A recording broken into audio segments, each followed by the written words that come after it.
To be able to blow up the crankcase of a Suzuki DL250 like this, and turn the internals into total scrap metal. This is truly a rare sight. Take a guess at this Suzuki DL250. Let's see how it got into such a miserable state. What exactly caused this? Don't say you're surprised, even I am surprised. Every time I fix these Suzukis, like the DL, the GSX, or the GW250, the first thing that comes to mind is to look for the fault in the owner. Because these engines are incredibly tough and durable. I bet everyone watching thinks the same way I do. As long as this thing has engine trouble, it's always the owner's fault.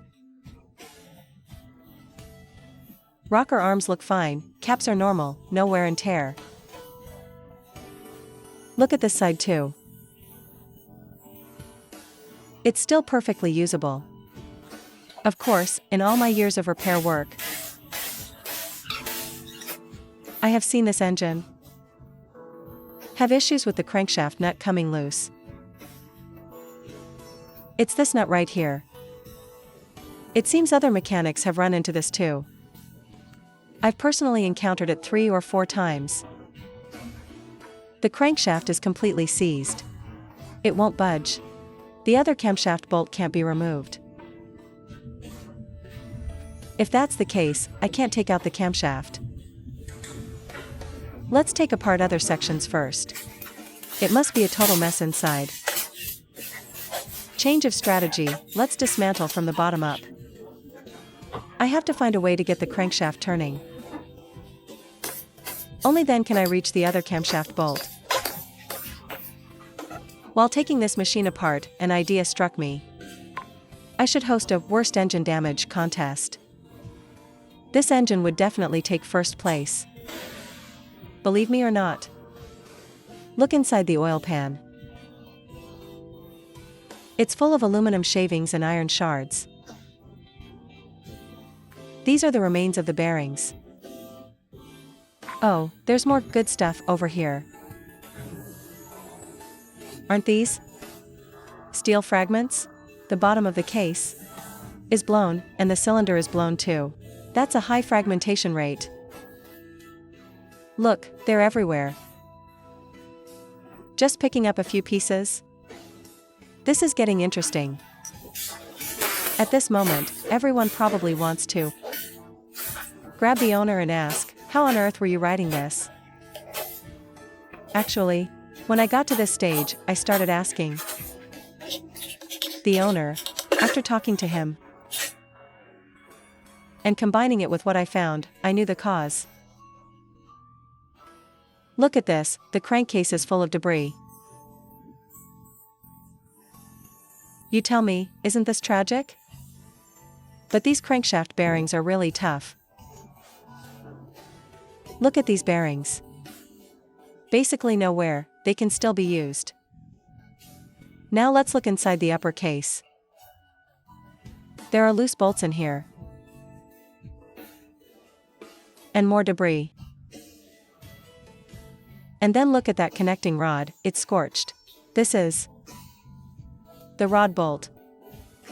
This thing was forced out. Removing the balancer shaft now. See, more fragments falling off as I hold the balancer. There's even a piece of the piston stuck on the balancer. Doesn't it feel like everything inside is shattered? Since you've watched this far, if you like the video, please give us a like. Look at the connecting rod of cylinder 1. It's already scored. Now for the highlight, look at the rod for cylinder 2. It's almost bent to 90 degrees. If not 90, it's at least 60 degrees. No wonder the crankshaft is seized. Even now, the crankshaft still can't complete a full rotation. Still can't remove the camshaft bolts. I have to find a way to get this connecting rod out. Let's split the connecting rod first. See what the bottom half of the rod has become. It was supposed to be semicircular, now it's hammered flat. It should normally look like this. Now it's been beaten into this shape. Alright, now the crankshaft can turn. I can remove the camshaft. Looking at it this way, the camshaft has no wear and can be reused. Don't blink, removing the cylinder block. The piston is coming out with the cylinder. Wait and see this connecting rod. Beautiful, isn't it? Look at the state of it. The piston is also completely shattered. The cylinder liner is trashed too. This is going to cost the owner a lot. Look at the crankcase. Crankshaft, piston, connecting rod, cylinder. All the major components are blown. Let's take a separate look at the cylinder body. Clearer now, right? It's completely blown out.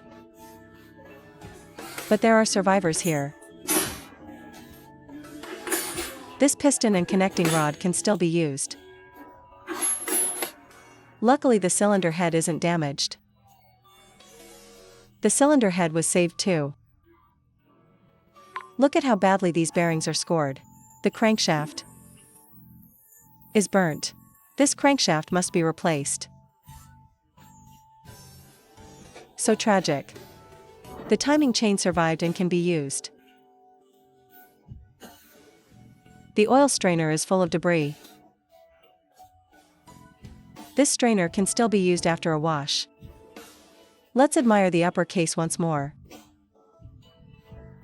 The crankshaft and transmission bearings actually survived. It's truly a mess. Let me tell you the cause. When the owner did his own oil change maintenance, he forgot to tighten the oil drain bolt. He only hand tightened it. Then it fell off while he was riding. All the oil leaked out. He said he was going at 120 kilometers per hour at the time, and then the engine just blew up. But honestly, the build quality of this thing is solid.